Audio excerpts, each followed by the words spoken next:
Hey, it's Jeffrey Gurian here for the Comedy Matters TV podcast from the stage of the iconic comedy club in New York City, the Comic Strip. The comedy...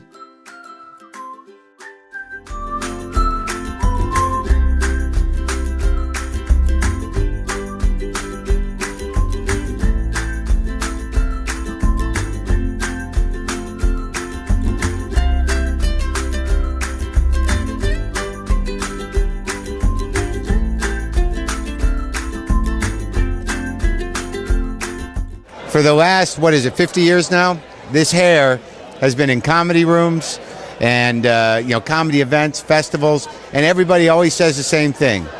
Who the fuck is that guy? And I tell you, it's an honor and a pleasure to speak to this hair and this head. And you stand the fuck out. Jeffrey, wonderful to see you. I skipped every other interview. I came straight to here. I can't say no to you. I've known you my whole career. I can't say no to Jeff. No one can say no to him. Ask him. Who says no to you? According to Paul Provenza, nobody. People say to me, it seems like you know everybody in comedy. And I really don't. I just know the people that my circles have been intersected and I've gotten to know. You actually do know everybody in the comedy world, don't you? You really do. It's crazy, right? Or even comedians. If you don't know Jeffrey, then you're probably not a comedian. You're not really a comedian. You're almost like a genetic marker for comedians. They go, do you know Jeffrey Gurian? No, you're not a real comic. I'm envious of Jeff. It's a righteous thing, man. It really is. Jeff is amazing. Oh, my co-star. You're the second coolest dude I know. Next to you. People love you, Jeffrey, and everybody. You have more access to more people than anyone I know in comedy, and it's because people enjoy you. You're the best, Jeffrey. Thank you so much, buddy. Too, man. If you don't know who Jeffrey Gurian is, if you've seen someone where you're like, what the fuck is that? That's Jeffrey Gurian. And here to take you to that happy place is your host, the Doctor of Happiness, the Impresario of Fun, the Maharaja of Merriment, the Czar of Zany, the Ambassador of Amusement, Jeffrey Gurian. Hey guys, it's Jeffrey Gurian here from the stage of the Comic Strip with the Comedy Matters TV podcast. And, I go to a lot of shows. I've been covering the comedy scene for 20 years, man. I started Comedy Matters in 1999. So I go to all the clubs. I go to lots of shows, I even go to Brooklyn, which is amazing to me. But there's very few people on the comedy scene that can actually say that they changed the face of comedy in New York City, because it's a really hard thing to do. And my guest today is actually one of those guys. I feel comfortable saying that he and his partner changed the face of comedy in New York City. Please give it up for Gabe Dorado. Gabe Dorado. Dave Dorado. Dave Dorado, right. Gabe Dorado. How are you, man? I'm good. How are you, brother? I'm doing great, thanks. Good. Let me explain what I mean when I say that you changed the face of comedy in New York City. Gabe and his partner, Kenny Warren, took basically a bar show at a place called the Grisly Pear, and they turned it into a real comedy club. Now, I used to go to the Grisly Pear before you guys took it over. And to be honest with you, I had made a kind of a vow to myself not to go back there. It was kind of a last resort. I would go in and it was sparsely, the hit or miss. The crowds were sparse. They were unruly, basically. There was nobody keeping them, in line. And I never felt like, pardon me? Which is huge. Yeah, it's huge, and I never felt like I was doing well there. It wasn't like a cohesive thing. I would stop in late at night, and the people running the place were nice enough to invite me. It's always nice when people offer you a spot. I always appreciated that, but it wasn't a good vibe. Talk to me. Tell me about how you guys created this miracle, because now it's a real comedy club. It's funny because when I think I told you this like a month ago, and I kind of just keep reestablishing this phrase, just reinventing the wheel. We never, there's so many places that do well because they follow like a certain system, and it's just basic, like what works, what doesn't. And some people are just stubborn, and a lot of people get in their own way. But when you start looking at, for example, like certain comedy clubs that do very well in the city, that they don't even let you have their cell phone on you. And if you use your cell phone in the middle of the show, they kick you out. Like that's a win for a comedian. Mhm. To have that environment, to know that you're going into an environment where like the distractions are going to be to a minimum, so you can just make them laugh. Well, not only distractions, but a lot of people in the audience think that they want to start videotaping somebody's act. Yeah. And a lot of comics, especially the better known ones, are working on new material, and they don't want that put out there. You know, it's not only about taking pictures of them, which is distracting. Yeah. You know, but it's also about recording. So what is the rule at the Grisly Pear? Right before the show starts, we present them. We no photography during the show. No recording sets. No, please don't distract. Basically, just be a positive environment for the show instead of an antagonist to the show. Like, what was it that made you and Kenny decide to do this in the first place? Had you been performing there on other people's shows before you guys took it over? yeah, I mean, I started there. It's funny. Like I managed bars in that neighborhood. And I was already into comedy, and I'd been doing improv and sketch and blah, blah, blah. And stand-up is the one thing that I kept saying, I want to do it. And it's funny, I was doing a one-man show that led me to start doing stand-up. Was that at the New Eurekan Poets Cafe? That was the first time I did it, yeah. Yeah. It was called the Cuban Joe Show. And at that point, that was like the culmination of like everything I'd done in sketch and improv. It was Not Cuban Gabe, Cuban Joe? Well, it was a character that I created a sketch, and from a 2-minute sketch turned into like a 1 hour like monologue, and that's how it organically turned into a story. When I started writing it, when a fellow Cuban from New York actually, his name was Arnold Rodriguez. We were writing it together, and it took us 3 months to write, but we basically just sat down and had a cup of coffee once a week, and just started throwing ideas at each other, and eventually like my 3 best characters organically turn into a story that we created. Kind of like almost every story is based off like a Greek structure, for example, like hero goes on a quest. Something stands in his way. He goes rock bottom. There's an obstacle. There's an obstacle like Star Wars, the atonement with the father, the mentor, the goddess, and eventually he goes to his quest. And either if it's a tragedy, he loses. If it's a comedy, he wins. You know. Mm-hmm. And basically, the host one-man show was based off a Cuban who, on his 25th birthday, he came to the States on a raft to follow his dream, which is to become a movie star. And on a raft. On his 25th birthday, his uncle gave him a tire for. It was a fancy raft, right? His uncle gave him a tire on his 25th birthday to come over to pursue his dream, and that's how the story starts. Mm-hmm. To summarize my story, his uncle gave him a tire, so it was a tire raft. It was a Michelin tire. Not even one of those long wooden rafts. It was a tire raft. 2 Michelin tires, dude. Right, and he's in a tuxedo. So basically, the whole like story ends up. His character, like Joe, goes to rock bottom. By the time he moves to New York, he gets fired. Some of these things happen. It was exact. Like most one-man shows are a sad, like catharsis of your life. Yeah, usually. Mine was an exaggerated parody of mine, and it was like, I'm not gonna make mine. I want to make people laugh, dude. I hadn't even been doing stand-up yet. So the whole story ends up that my character goes to rock bottom, and then he finds out his real father, who ends up being Jean-Claude Van Damme. Really? Yeah, it was my favorite character that I would do with sketch, and because I love Van Damme movies, but somehow he made it into my one-man show. That he basically mentored me to get to Hollywood, and we started remaking his movies, but Cubanized. I got a lot of questions. So how close is Jean-Claude Van Damme to your real dad? Not very. I started basically using like all other movies to add to my, like I was basically just making fun of other movies. Uh-huh. The movie Dance With Me with Vanessa Williams. I don't think I saw that. Chris no. Christopherson. No. He's the bastard father in that movie. So in my head, like, you know what? Like, what if like I was like a bastard son and I never knew my mother basically banged Jean-Claude on a cruise because she was a dancer. Only a comedian would come up with a premise like that. My mother was banging Jean-Claude Van Damme. and I was happy. Nobody else. And you're happy about it. Like. Yeah, and you're happy about it. And to say it on stage. How long was the sketch that you wound up turning into the one-man show? And you and this guy worked on this? 3 months. The first sketch was about a Cuban guy who's No, but how many minutes long was the sketch that you wound up turning into this? the one-man show ended up being an hour and like 20 minutes with Right. with music. But and how long everything. was the sketch? The original sketch Oh that no, you wrote? that probably like a minute. Really? Yeah. So it took you that long. You worked on a 1-minute sketch and you turned that into a 1-hour show. That's pretty wild. I basically used 3 sketches that I had done. One was like a 2-minute sketch, but it was based off that character, and all I use is the components of those elements, and I use that just to create my like a brand new story. Did you do it in an accent? Yeah, the whole Was it a that's why Spanish I got accent? tired of doing it.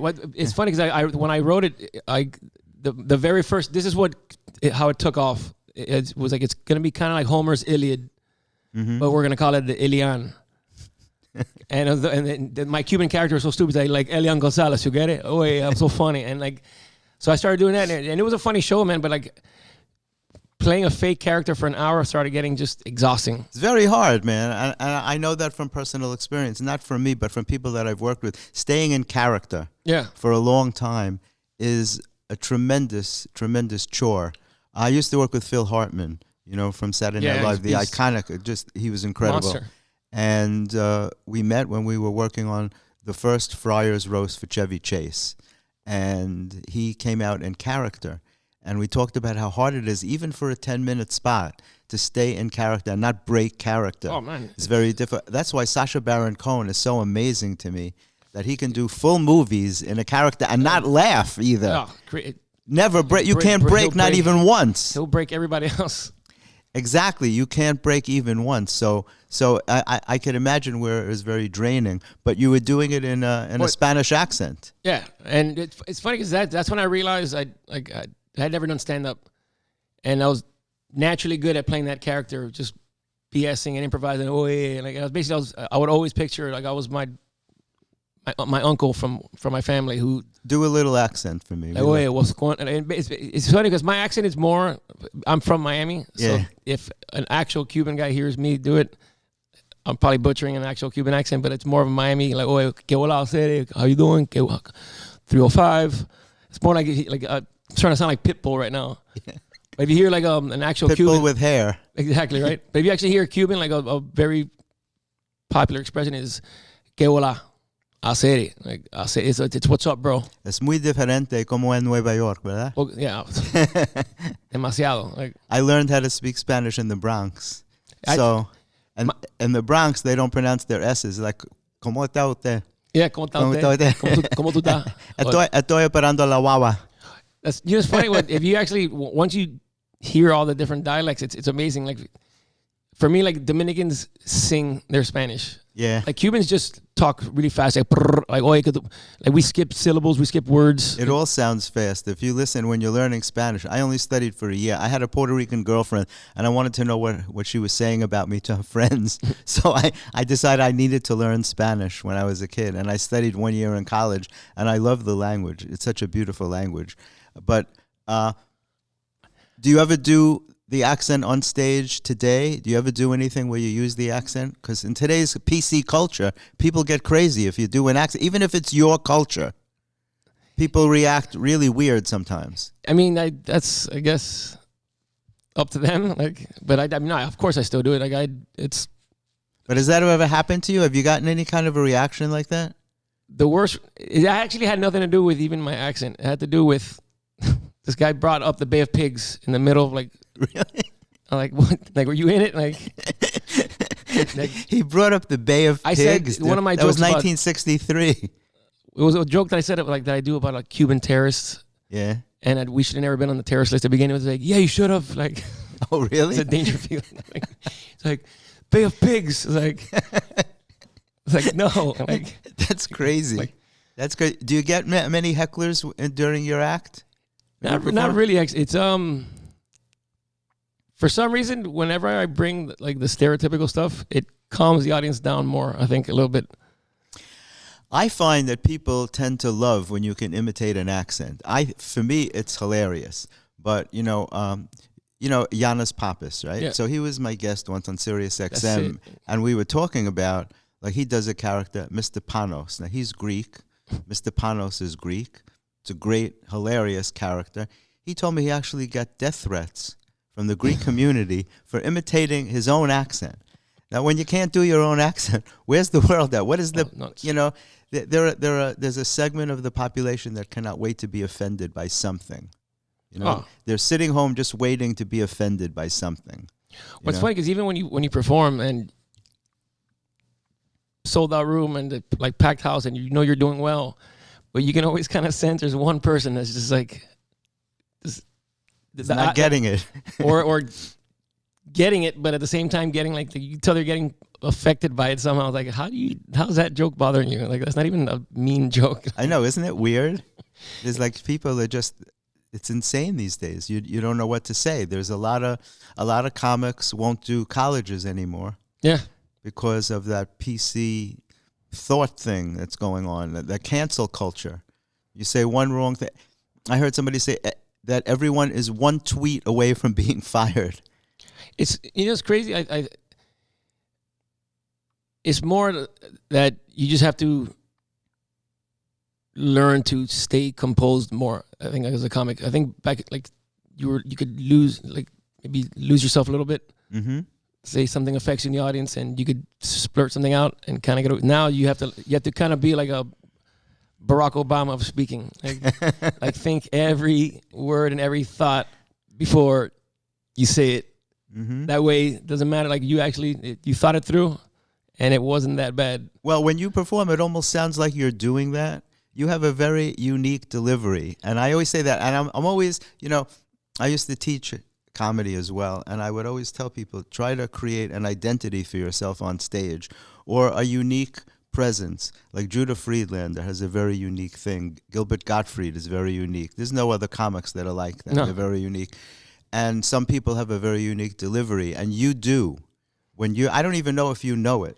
You have this hesitating way of speaking that sounds like you're just coming up with the stuff as you're saying it. There's it's two things behind it, I think. Like one is like I normally talk fast. You do, yeah. So like when I first got into acting in my first play, I remember the director screaming, like slow down, and like me just getting so scared. This lady screaming at me. I was like, man, this is worse than sports.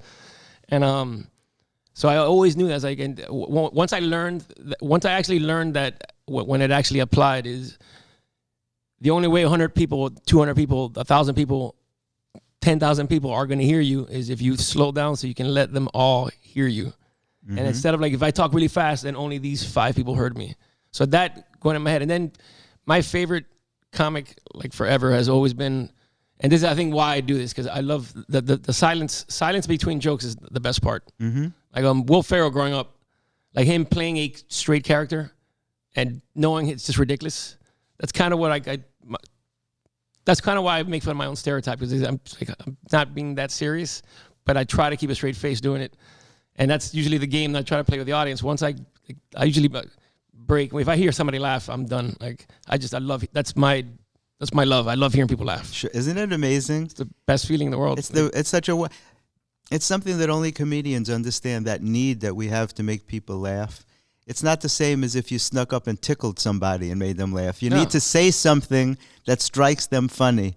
And it's the hardest thing in the world, to get up on a stage in front of strangers, complete strangers, and try to convince them that what you think is funny is funny. Well, even that's the thing. Like now, like you start realizing everybody's material is funny, but it's like they have to like you. And I think part of like that, like I said, growing up and like that was my favorite comic. But now, like Will Ferrell was always your favorite comic? To an extent, like I loved watching his outtakes. Like that was my favorite. Like that's the only reason I wanted to get into acting, is like I want to be able to do that to people. Like I want to be able to break like the guy holding the camera. Like we have to do it again because he's laughing so hard. Like that was my favorite. You know, that's a funny thing that you say that, because I had a funny experience with Will Ferrell. I was interviewing him for a film that he did, and a lot of his films are about sports. And I usually bring an assistant with me to shoot the videos. I hold the mic and I do the interviews. So I'm sitting in the front row of this audience, and this particular day my assistant couldn't come. So I'm sitting there holding the camera myself with the mic in my hand. I'm doing both things at the same time. And I ask him a question, And he looks at me, and I said, and what's the next sport that you're going to do? And he goes, the next sport I'm going to do is about a guy who travels the world holding a camera with a microphone, interviewing people. He goes, yeah. I go, yeah, it's going to be in the Olympics. And he was just like making fun of me from the stage. And it was so funny that he did that. And I got it on tape, and it's on my YouTube channel. But like, it was just a funny thing, because most of the time he talks about sports, he's very sports oriented. And so he was your influence. That's an unusual influence. It's funny because that was more into like getting into comedy. But of course now, like, I have stand up like favorites. That's kind of what, like, man, that's awesome. Like, But what's interesting, you don't choose your delivery; it comes natural for you. That's how you present your material to the audience. Well, now, like, watching people that have been doing it longer than you, I think a guy that he owns, I think that's silence, and I started to realize that, like, that's an interesting thing to get ahead. Greer Barnes. Yeah. Like if you watch him perform, he, like, the silence is his. Well, he's a master. But that's the thing. Like, if you can emulate that, then you're a beast. Silence still makes me nervous after all these years. It's like that's why it's so good, because it's the best. It's amazing though. It's amazing. Like someone once told me, if you think you're going too slow, slow down. You can never go too slow on stage. Well, it's crazy because a lot of people go very fast. You don't realize your adrenaline is pumping so hard that even if that's even in acting. They say, like, the camera picks up everything. Your adrenaline is going. You don't realize you're going faster than you think. Even if you talk like that, when you actually watch that later, that's fast. Like, it looks faster than you actually thought it was. What happens is that sometimes if you go too fast, you don't give the audience time to laugh at your jokes. Yeah. A lot of newcomers go so fast that and the audience wants to hear what you're saying. So if you go so fast that you're already on to the next joke, they're still thinking about what did he say in the last joke, and they're not listening to your current joke. Exactly. That's why the silence is huge. And you wind up not doing well. And even it's crazy when it's a huge crowd and you have to, like, any performer that's experienced it knows exactly what, like, you're talking about. When there's a huge crowd and, like, you let that joke kind of resonate into the audience, it's a wave. It's amazing. Like, you could feel the wave go all the way to the back. Yes, and the laughter, and then you can feel it come all the way back to you. And that's sometimes, like, it's fun. Like, good problems when you get, like, an applause break. Like, then you can go sip your water because you have like 5 seconds to, like, let them, like, enjoy it. Like, it's cool. And sometimes it happens where I'm actually surprised that if I'll slow down or I'm thinking of something and it gives them time to respond. They need that. They need that time because people's minds don't always work as fast as your mind on stage. Yeah. So what's your process when you write material? Do you memorize what you write, or do you improv a lot on stage from a concept? A lot of my concepts have, like, grown. Like for example, like, I would, when I explain it to people that don't do comedy, I was like, my haiku turned into an essay. My essay is turning slowly into my thesis. Like, you're obviously a well-read dude, man. I think it's funny because I was never a good writer, and no, but I think you read a lot. I do. Like, you read. I gotta fill up the brain or something, man. Like something. When you're working on new material, when you come up with a concept, like, I'm sure that you think of stuff during the day, right? Do you write it down? You jot it down? Like anything that's funny, I'd either put it on my notes on my phone, or if I'm, like, I still bartend twice a week. But oh, you do? Okay. Yeah, I one night shift and one day shift. It still makes some extra money. Sure. Extra money's good. Exactly. New York is expensive, man. But it's funny. I have my notepad back there, and when something funny always happens. Like at any moment, if you're just paying attention, or something that pisses you off, like something that really angers me, like, I'll write it down. It's like that can turn into my best joke. And then what do? Do you go home and you write it on a computer? Do you actually write out your jokes? It's funny because my process, what makes it to the computer, is by what's made it on stage. Like, that's the only way. Oh, so from your note you go and do it on stage, and then you write it on the computer. Like, for example, like on Monday, if I'm, like, on top of everything. On Monday, like, I don't really have to, like, for example, like, if I'm on top of everything, like, the day after. Yeah. The day after, I'll listen to all my tapes and write notes and, like, delete them forever. Like, But I just I What do you mean you delete them forever? if it's a good set, like I'll keep it so that I can use it for something. But I basically everything just keeps like that. For example, like you can never finish writing a book. Eventually you have to say this is the last chapter. Yeah, right. And then you write your next book. And I think the same thing happens with a joke. I think a joke never stops. Like eventually you stop doing it because everybody's heard it. Like for example, and you grow to the next one. But like do you tape your sets and listen to them afterwards? You tape everything on your phone? If it's a big audience that I can possibly get a good video, I'll do that. But I audio everything. Audio everything, yeah. And then you listen to it and evaluate what works. Just like football, like sports. Like I go to what didn't work, scratch that, and then I basically it's like attach and reattach to like the stuff that's worked. And then of course that's just another concept of like you don't want to do the same joke because you get tired of it. But now that my process has been is everything that I write during the week, I have it on a list, and then on Monday I make myself write for 2 hours. Oh, really? Okay. And then don't you find that it's hard to work in new lines though, right? Isn't there always a tendency? You always want to do well, so you always want to get laughs. So it's hard to fit in. Like I did a show about a week ago at West Side Comedy Club, and it had to be all new material.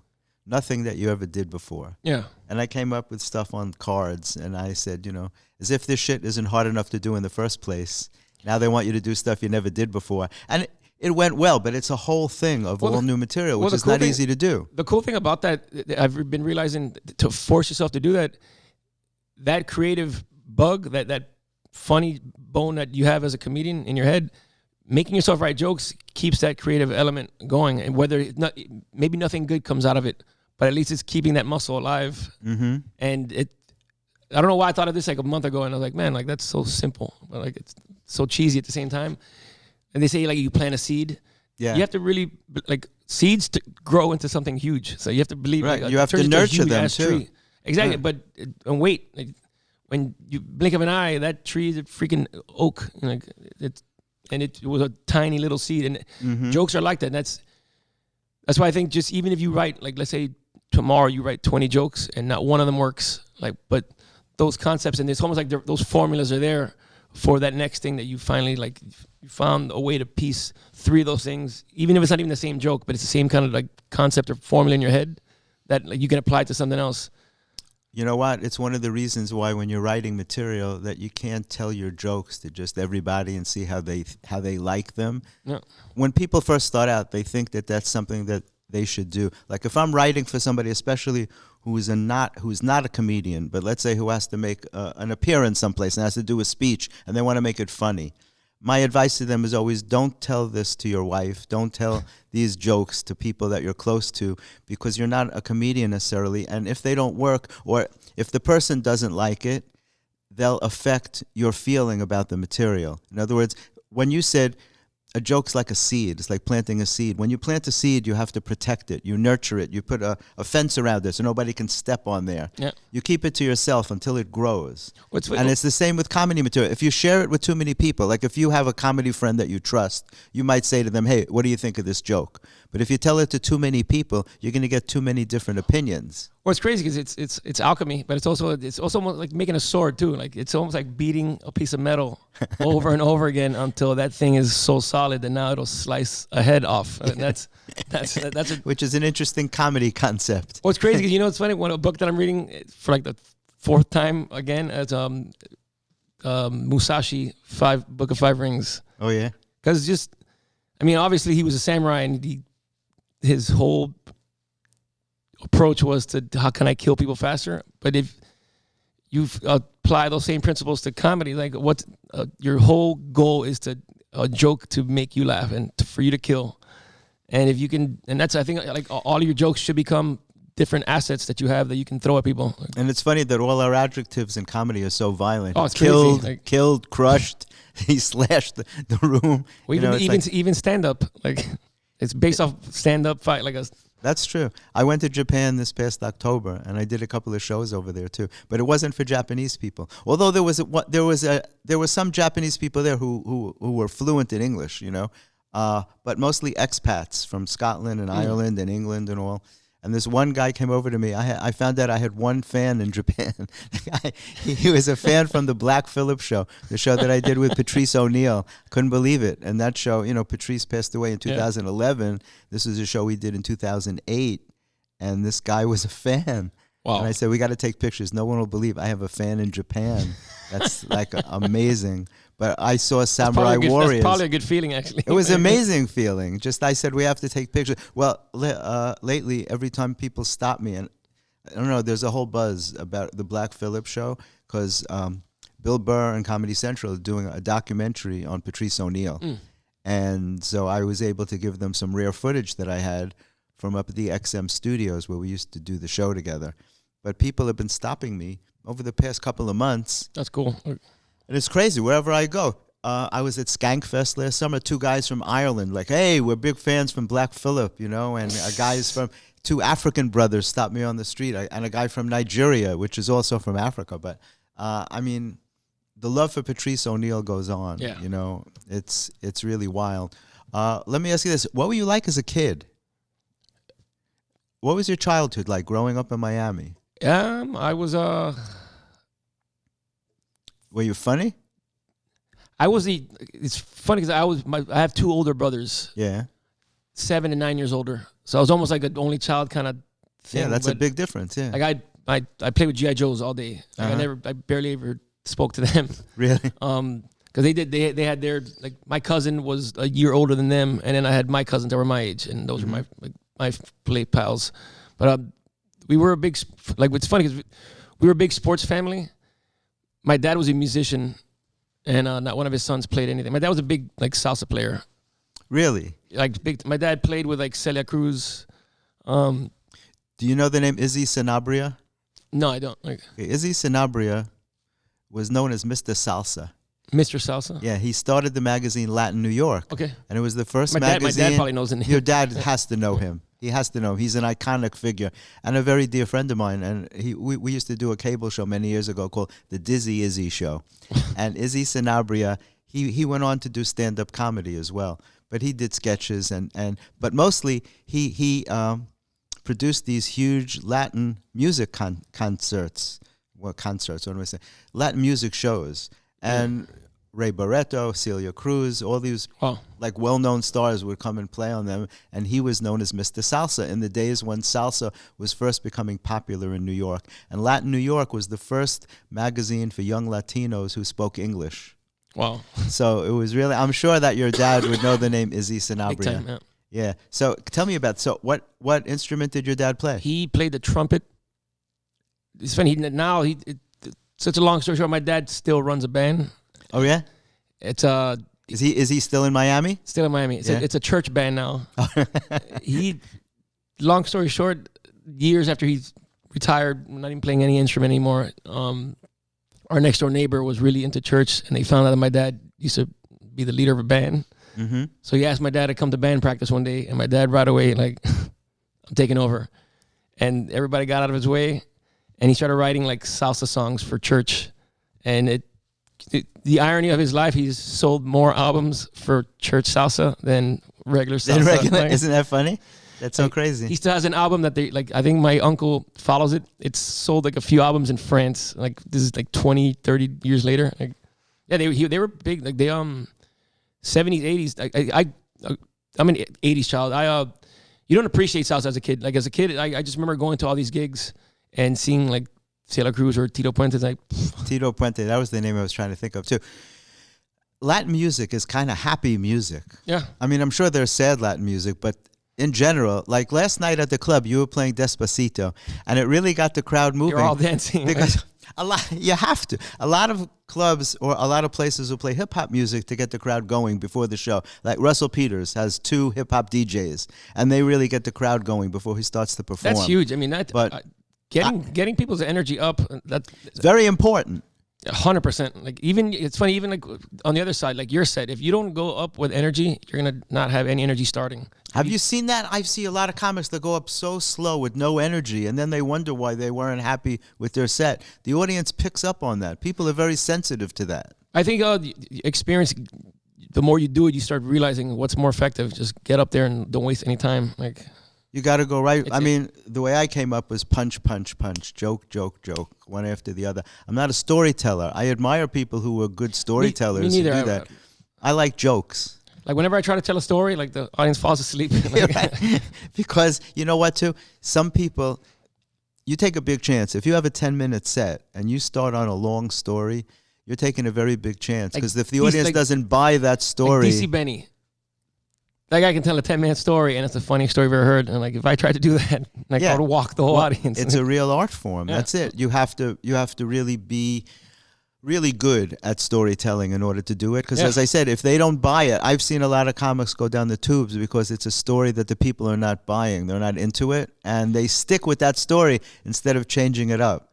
You know what's crazy? That actually makes me think a lot about my one-man show now, because that story was, for me, like like every time I did it, it was a really, like, the audience loved it.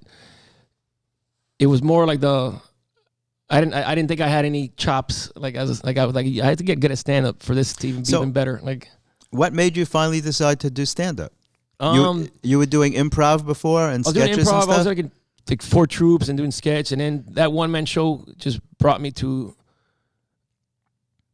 that moment. I was like, even if I wanted to do this show better, it would be by becoming a good stand up comedian.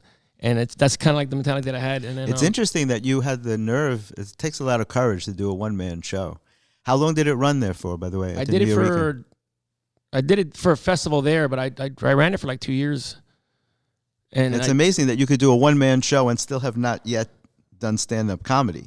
Well, that's the thing. I was like, man, I'm naturally good at doing this character, but like when it comes to like just doing crowd work, I had no idea what to do, and just that concept, I was like, man, getting comfortable with not using your script.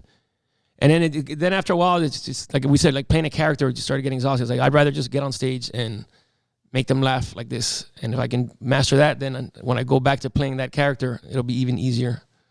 Do you do crowd work? Not really. I don't say I'm not really a crowd work guy. Me either. That's the purpose of like why I guess I write. Like I want to write something funny for them to laugh. If I had to, like crowd work, I think organically happens. Some people are just masters of it. Yes, crowd work is an art form these days. Years ago, when people did crowd work, it meant that you ran out of jokes, that you had nothing else to say. So you're like, where are you from, sir? And nobody cares where they're from. You know. Like, I think crowd work is good when when you have a brand new joke and you're exploring concepts. So you start asking questions and you want to kind of, that feedback is good to interact with the audience. Mm-hmm. I mean, that's indirect crowd work. Well, like Big J. Okerson does crowd work, and he's a master at it, and it's amazing. He had that whole show, all about crowd work. But a lot of times, there was a comic many years ago who started here at the Strip, and I'm blanking on his name for some reason, and he opens for Jay Leno, and he did for many years, and he did crowd work, but he was doing late night, and there wasn't enough of a crowd, and no one answered him, and Richie didn't know that he could be funny, and one night, Richie Tinkin, the owner and founder of this club, told me that one night a comedian didn't show up and they had nobody else to put on but this guy. And he said there was finally an audience, and he said, "Where are you from?" And somebody answered him, and he goes, and he did his whole thing, and he realized he could be very funny, and then he started putting him on all the time. You have to have enough of a crowd to do crowd work. 100%. You can't do it just... Well, it's funny, even like certain jokes, you have to have a crowd for that joke to even apply. That's what I always say. It helps to have an audience. I did a show in New Orleans once, and it was like 5 people in the audience. And it was like a family of 4 and one person. And the joke I said pissed off the family right away. So there was never a win. There was no You win. immediately alienated 4 of the 5 people, 80% of your crowd. It was funny because it was like a compliment, but it was like a shitty compliment. Yeah. I compared New Orleans to New York and why I loved it. Like I stepped on a homeless person on Bourbon Street and I was like, I'm right at home. And his mother was not having it. And right away I was like, I lost her. Oh, it's over. What's the weirdest thing that has ever happened to you during a show? Weirdest? Yeah. SantaCon, we had a Santa Claus just came out of this is actually at the Pear like 8 years ago. Yeah. He freaking came out of the fire exit. We have no idea where he came from, but like passed out right on the stage. A guy dressed in a Santa uniform? Yeah. And you were on stage at the time? No, I had already gone on. But we had to get the bouncer and like drag the guy out of here. And the show kept going. But like we said, that's how crazy. Is there a bouncer? Oh, Ian, right? Is Ian, the bouncer? Yeah, and he it's cool because he loves comedy, so now he has respect for it. And that's the thing, like, even a presence, if people are being a little rowdy, just a presence of a bouncer back there makes you, like, it's a cop symbol. Mm-hmm. It's an authority figure. So like right away, like you'll. No, because I don't often see him in the room, but most of the time the crowds are very respectful. I'll only get him to diffuse like a situation that like a comedian shouldn't get involved because that's not for us. I think I may have been the only person ever who ever brought someone who was disrespectful to the show. She was actually trying to help. Can we talk about that for a minute? She was trying to help. Is the stupidest situation that I've ever been in my life. I can't believe that it ever even happened. I was at a party, some big social event, and it's such a horrible memory. But I've often seen podcasts where people talk about uncomfortable things that happen to them. It's crazy because I've been bartending for a long time, and seeing like you can just tell when people are at a certain level that like, man, that person should not watch this show. And it's funny because even like I tell people that sell tickets on the street, like sometimes, like I was like, I have to look to the front, like who is selling tickets to people that are saw, so like, drunk? 8 people walk in, like that guy almost fell. And like who sold that guy a ticket? Let me tell the story so that people know what we're talking about, because this is a crazy story. I'm at this big social event and I run into this girl I know, and she's usually a very elegant girl, a model, a European model, and we're talking and she confides in me that she just got a serious diagnosis for her health, something really, the kind of thing that you need chemo and radiation for. And so I was really surprised, and I was trying to be very supportive, and we talked, and then I said, you know what, I got to go because I'm performing. I got to get downtown. I got a show to do at the Grisly Pear. And she's like, oh, I'd love to see you perform. And I say, oh, well, that would be great. One day you could come. And so I said, but I have to leave right now because I don't want to be late. So I leave her and I go to my car, and she's still mingling with people. And as I'm pulling away in my car, I'm literally in the car driving down the block. My phone rings and it's her. And I know I shouldn't have answered it, but I answered it. And she said, okay, I'm ready to leave. Can I come with you? And I said, okay, sure. So I pull up in front, she gets in the car, and we're driving down to the show, and suddenly she says something that puts fear into me. She says to me, I can't wait to see you on stage because I want to yell out to you and support you. And I said right away, no, listen, that's one thing that you can't do. Like, you can't yell out to me on stage because that's considered heckling.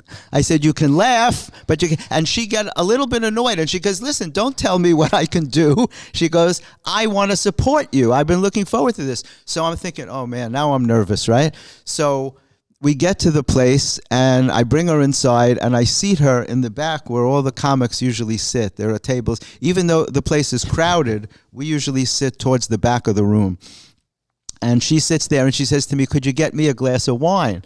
And I can't say no. It's a girl, right? She's like, can I get it? So I get her a glass of wine. That was the first of many mistakes that night. I get her a glass of wine, and she drinks that wine, and now she starts talking. There's a group of about 5 girls sitting at a table next to us. Nice girls. They were out celebrating something, and she keeps talking. Where are you guys from? Yeah, right. Yeah, she starts annoying these people, right? And to the point where I don't know this because I'm rehearsing my material. I'm walking around the other part of the club looking at my notes because I'm going to go on soon.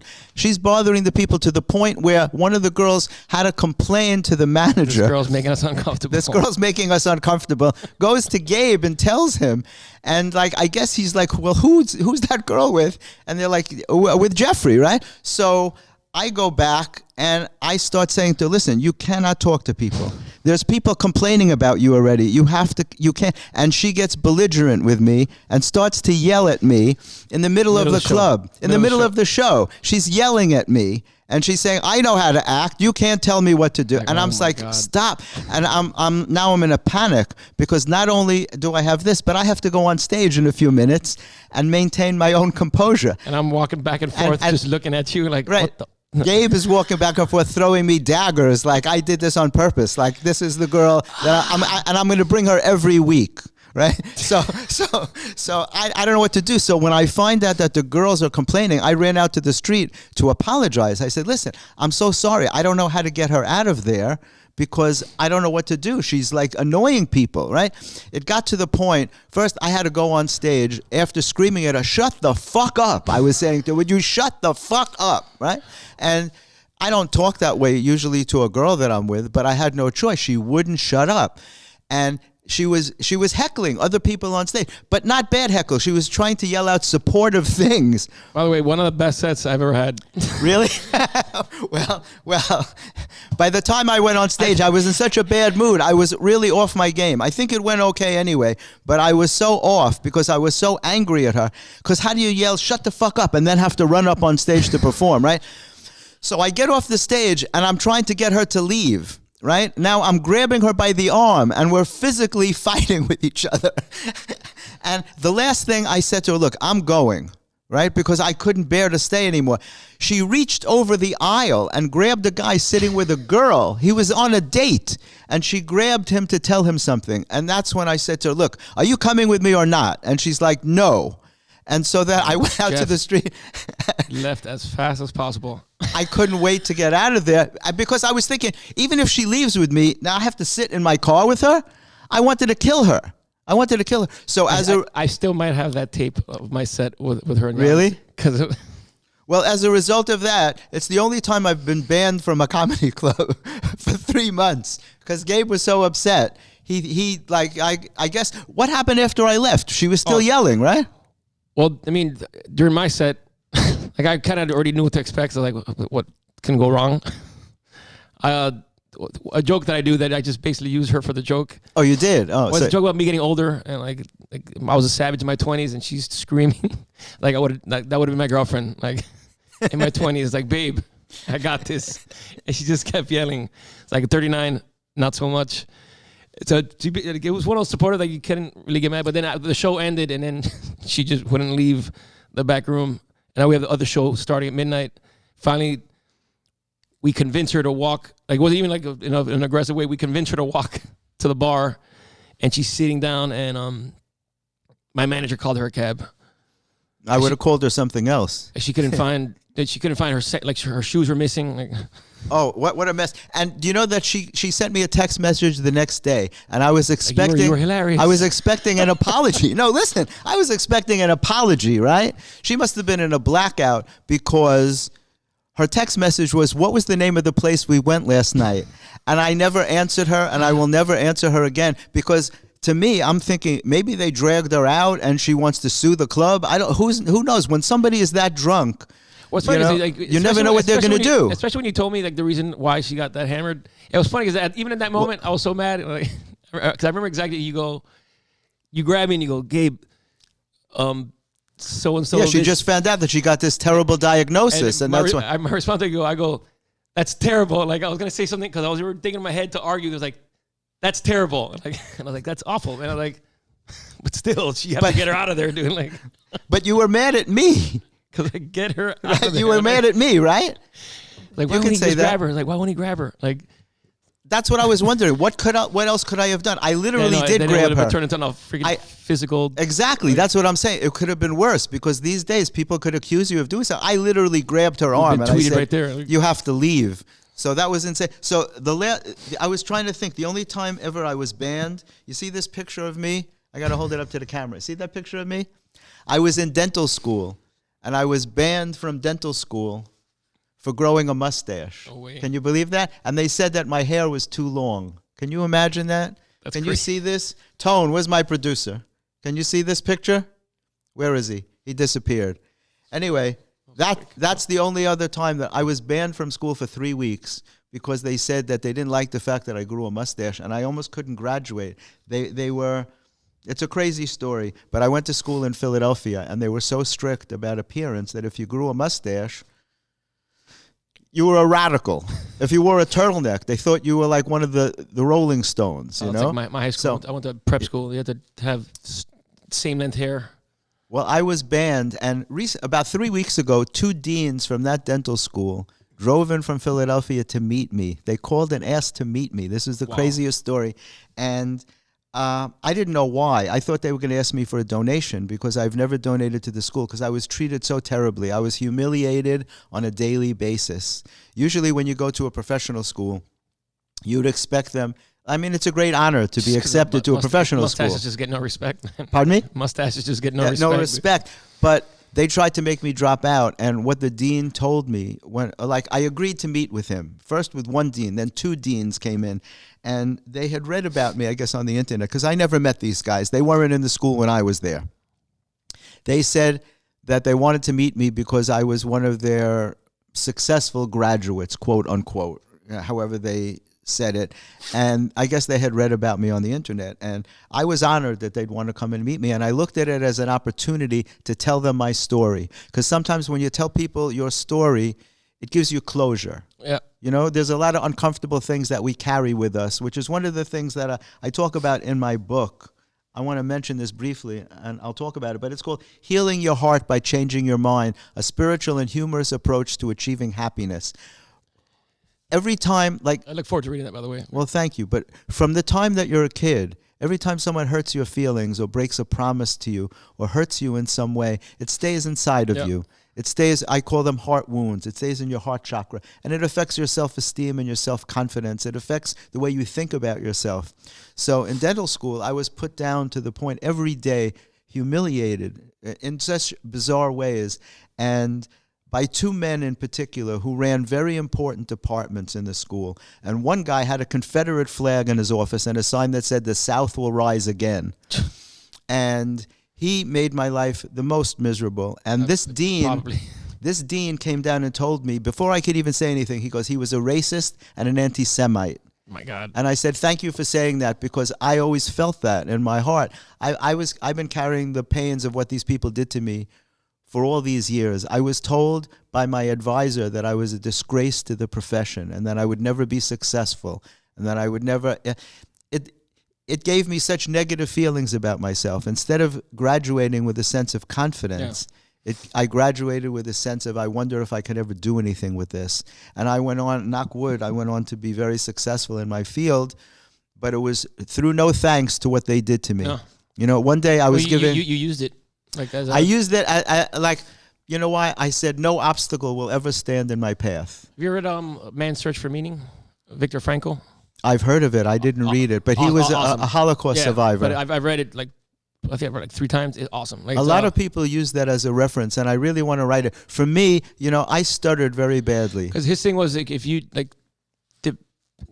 all the hardship that you have, if you know what it is that you're focused on, you use that. It's part of the process. You use it to help you overcome other things in life. Well, that's what I do. You know, I was saying, part of my story is that I stuttered very badly into my 20s and beyond. I stuttered so badly I couldn't even say my name. And as you can hear, I no longer stutter. And I worked on myself for years because no speech therapist was able to help me. And I developed a cure for stuttering. And part of it is letting go of uncomfortable thoughts. Letting go of uncomfortable experiences of the pain. They block you, right? They block you from achieving things, and they create fear, and they tell you that you'll never be good and you'll never be successful. That it's the subconscious part of your mind, which, interestingly enough, doesn't know the difference between fact and fiction. It believes what you tell it. It's the power behind the power of positive thinking. So if you tell yourself you're a winner, you'll be a winner, and if you tell yourself you're a loser, you draw that into your life. 100%. And so that's what this book is about. It says healing your heart, releasing the heart wounds by changing your mind, by letting go of the thoughts that are uncomfortable. But it's hard to be objective about your thoughts. Yeah. We tend to believe our thoughts. That's why it's important to write, and so you can actually see, because the subjective stuff comes out, but when you're after, they always say write drunk, revise sober. Yes. But you write it, and when you actually read it and objective, seeing your stream of consciousness of what you're actually thinking about, then you can actually start analyzing and breaking down if you actually take the time to do it. If you take the time, it takes a lot of time, but it's worth it because you're working on yourself. Yep. A lot of us are holding thoughts that are not valid. They're thoughts that were given to us. If you've ever been bullied as a kid, so many kids were bullied. I always say books find you.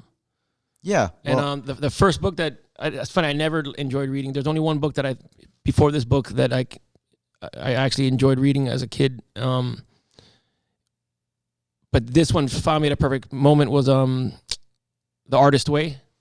I've heard of that too. It's Julia a very Cameron. popular book. Yeah. That hit me at a perfect time, and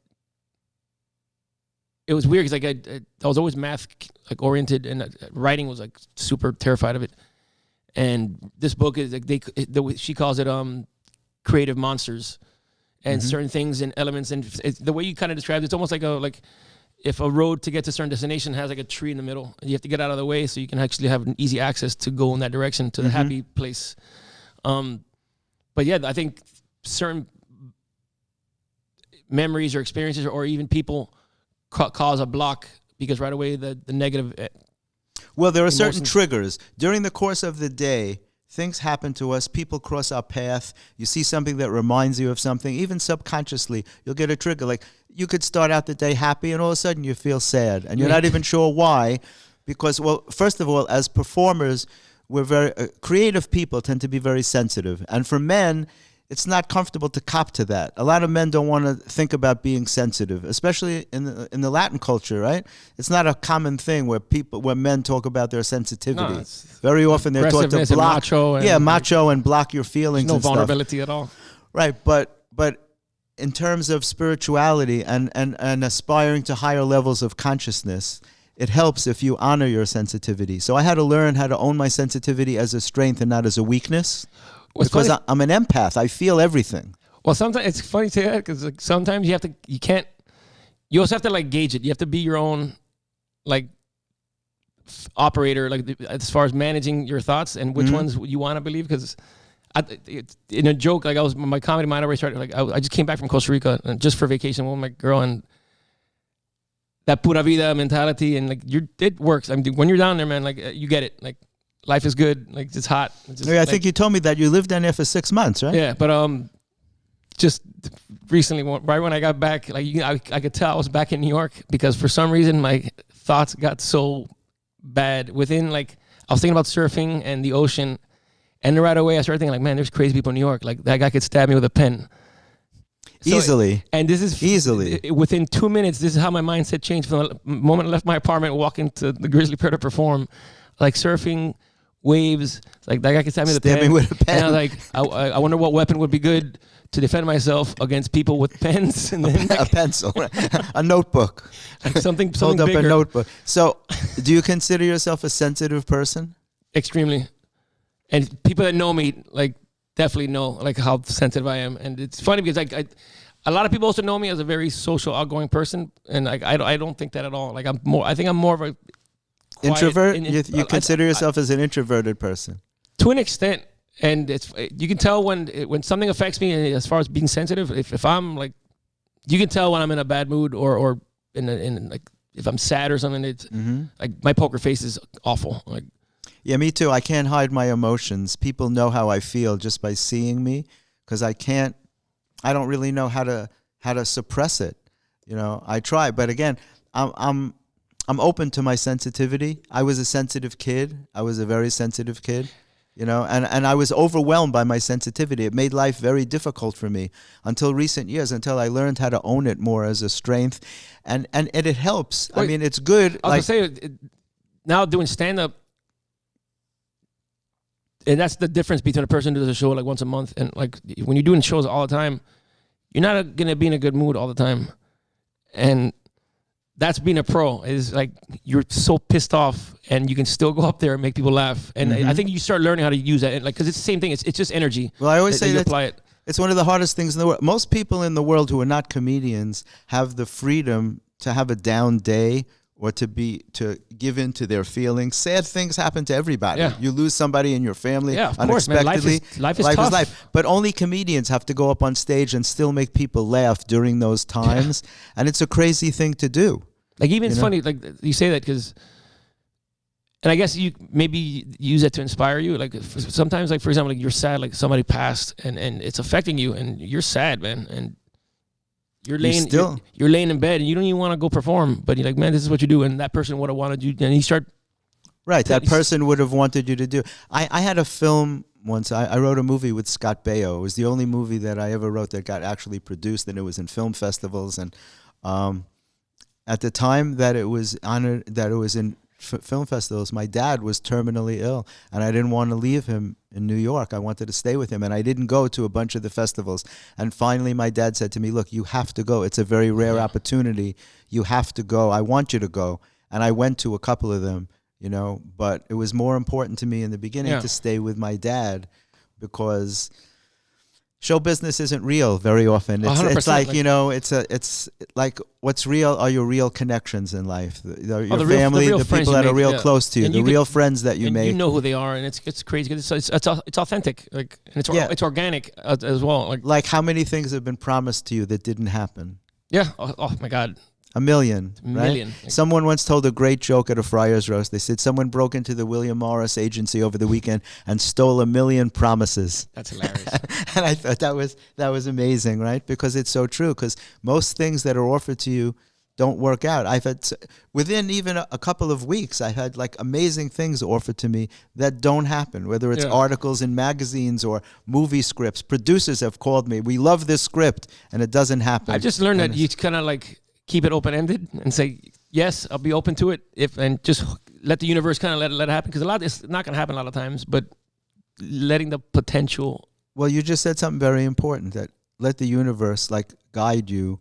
You get what you're supposed to get. That's the spiritual outlook upon it. Is that if you don't get what you think you want, it's not because you're being punished. It's because you're supposed to have something better than that.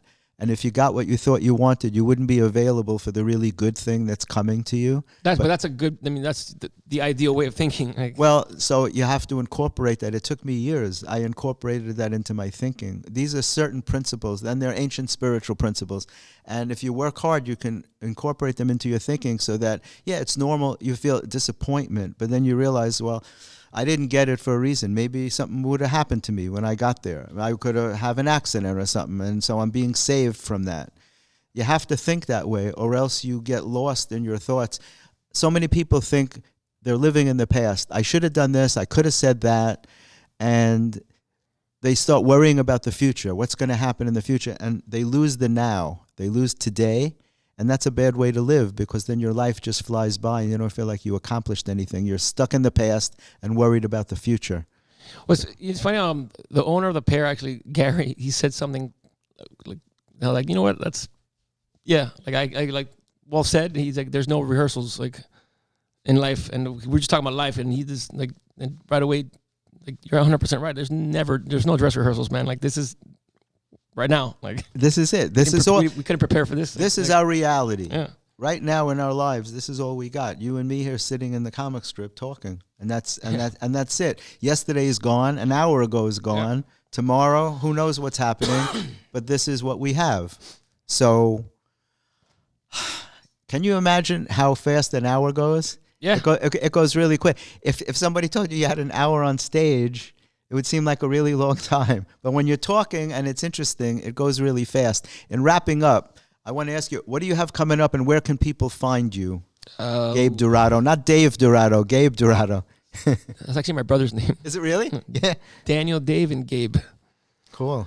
I will be... all D's. Yeah. Oh, no, except for the G. Right? Oh, the Gabe. Yeah. It's funny, my nephew's a Diaz. Well, that's the only male heir to the Dorado throne right now. To the Dorado throne. So besides the pair, well, first, how many shows a week are you guys doing there? We do 3 shows a night, except for Fridays we do 4. Wow. 5 so actually. We got 4. 7 nights a week. Yep. And what time do you start on Fridays that you get 4 shows in? 6, 8, 10, 12. Saturday we do a 4, which ends up being not a bad show actually. It's a lot of that neighborhood is always so packed with like people that you can get a show rocking at 4. So we get 4, 6, 8, 10, 12. That is amazing. Sunday as well. Sunday's 4, 6, 8, 10, 12. So officially, am I allowed back in? Would you were there? You were there last night. Like, you had a good set. You did well. Like, I did good. So I'm allowed back in. I promise never to bring that girl or any girl. I'm going alone. She was nice. I'm never bringing a guest again. I'm not taking any chances. Where else can people find you? Do you have a website? I do. GabeDorado.com. Instagram. Cuban is funny. Oh, that's cool. Cuban is funny. I recently changed it. I was like, that's easier. You relate very much to your Cuban roots. That's who I am, and growing up in Miami, you see it like it's all Cuban, and you just hear your parents talk about Cuban, and your grandparents talk about Cuba. And the cars they have there are amazing. In Cuba, yeah, well, that's those like cars from the 50s. Yeah. Amazing, they look brand new. And I heard it's because it's hard to get parts, right? So they keep those cars in good shape. Well, I mean, they stopped trading with. They're just so poor. They just literally kept everything. Like it hasn't moved since the 50s. Since the right? 50s, it's the same exact. It looks exactly same what it looks culture. Like, yeah. Amazing. So Instagram and Twitter is Cuban is funny and just Gabe Dorado. But yeah, I'll be at the Pear all weekend. Cool. Yeah, with all those shows, you don't have time to go anywhere else. No, my partner Kenny Warren is. Oh, he's in Cali, right? He's representing in Cali right now, crushing it on his. Yeah, we got to have Kenny on one week too to talk about this miracle that you created. I just want to say that again, that it's really hard to do something different on the comedy scene, especially in New York when there are so many venues, and it's so cool because what they did was they really took what was just a bar show that was not well attended and turned it into a real comedy club. And taking it to the level where they actually made big pictures of each comedian that performs there and put them up on the wall. And that means so much to people, to be acknowledged and to be accepted that way. Well, it's crazy. When we look at every, like, a restaurant that opens or club or comedy club, like, who told that person that they were a comedy club? Like, nobody. They created a comedy club, and they said they were a comedy club, and history made this place a comedy club. And people put pictures on the wall, and then more comedians came in, and now this place is an established comedy club. Like it's an established. Like this is legendary now because it's been around so long. So for us to say like we could do the same thing, like it's like we can put a poster on the wall, and we're calling it a club. But they're not just posters; they're like on foam board, and they're really cool. I was very happy. I felt really glad to see that they made one of me, and I'm on the wall, and it makes you feel really good. It's a really nice touch. It makes the comedians I think feel we took the David special. Mamet approach of comedy. Like he couldn't. You read anything David Mamet, like he couldn't get booked, so he started writing his own plays. That's it. You start your own club, you're always going to get spots. Thanks so much for being on with me today, man. It was really great having you. Pleasure. Likewise. Really appreciate it. So this has been Jeffrey Gurian here at the Comic Strip, on the stage of the Comic Strip for the Comedy Matters TV podcast.